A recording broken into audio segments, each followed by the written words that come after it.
नमस्कार दोस्तों, जय श्री हरि।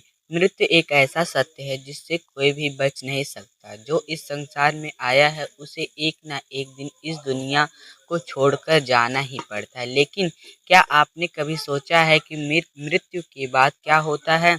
क्या सब कुछ सामान्य हो जाता है या फिर आत्मा की कोई नई यात्रा शुरू होती है? हिंदू धर्म के पवित्र ग्रंथ गरुड़ पुराण में मृत्यु के बाद की यात्रा का विस्तृत वर्णन मिलता है। आज हम उसी विषय को सरल भाषा में समझने का प्रयास करेंगे। शास्त्रों के अनुसार मनुष्य का शरीर नश्वर है, लेकिन आत्मा अमर है। जब मृत्यु का समय आता है तब आत्मा शरीर को छोड़ देती है। शरीर पंचतत्व में विलीन हो जाता है, लेकिन आत्मा अपनी यात्रा जारी रखती है।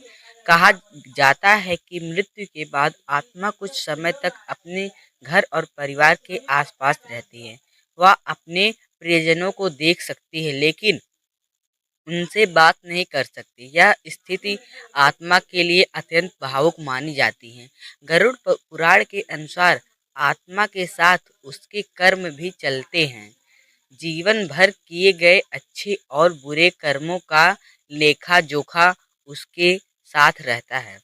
यही कर्म आगे की यात्रा मार्ग निर्धारित करते हैं। जो व्यक्ति सत्य, दया, सेवा, भक्ति और धर्म का पालन करता है, उसकी आत्मा को अपेक्षाकृत शांत और सुखद मार्ग प्राप्त होता है।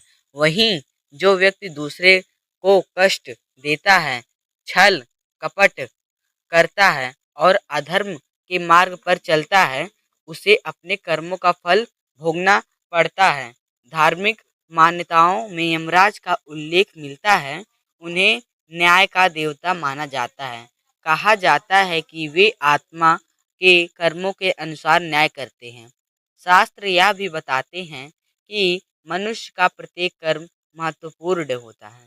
कभी कभी हम सोचते हैं कि हमारी छोटी छोटी गलतियों का कोई प्रभाव नहीं होता, लेकिन धर्म ग्रंथों के अनुसार हर कर्म का फल अवश्य मिलता है। इसीलिए संत और महात्मा हमेशा अच्छे कर्म करने की प्रेरणा देते हैं।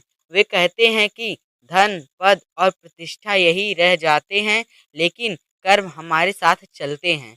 मृत्यु के बाद की यात्रा का वर्णन हमें डराने के लिए नहीं, बल्कि जीवन को सही दिशा देने के लिए किया गया है। इसका उद्देश्य यह समझाना है कि जीवन अमूल्य है और इसे धर्म, प्रेम और सेवा के साथ जीना चाहिए। हिंदू मान्यता के अनुसार आत्मा कभी नष्ट नहीं होती। वह केवल एक शरीर छोड़कर दूसरे शरीर को धारण करती है। जैसे मनुष्य पुराने वस्त्र त्याग कर नए वस्त्र पहनता है, वैसे ही आत्मा भी एक शरीर छोड़कर नए शरीर प्राप्त करती है। इसलिए हमें जीवन में ऐसे कार्य करने चाहिए जिनसे दूसरों का भला हो। किसी की सहायता करना, माता पिता का सम्मान करना, सत्य बोलना और भगवान का स्मरण करना, यही सब कार्य जीवन को श्रेष्ठ बनाते हैं। जब मनुष्य भगवान की भक्ति करता है और सदाचार का पालन करता है, तब उसका मन भी शांत रहता है और उसका जीवन भी सार्थक बनता है। दोस्तों, मृत्यु जीवन का अंत नहीं, बल्कि एक नई यात्रा की शुरुआत मानी गई है। इसलिए भय में जीने के बजाय हमें अपने वर्तमान जीवन को बेहतर बनाने का प्रयास करना चाहिए। याद रखिए, हमारे कर्म ही हमारी सबसे बड़ी संपत्ति है। धन, मकान और वस्तुएं यहीं रह जाती हैं, लेकिन हमारे कर्म हमारे साथ चलते हैं। इसलिए आज से यह संकल्प ले कि हम सत्य के मार्ग पर चलेंगे, दूसरों की सहायता करेंगे और भगवान का स्मरण करते हुए अपना जीवन सार्थक बनाएंगे।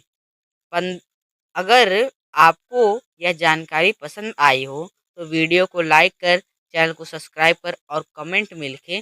जय श्री हरि। धन्यवाद।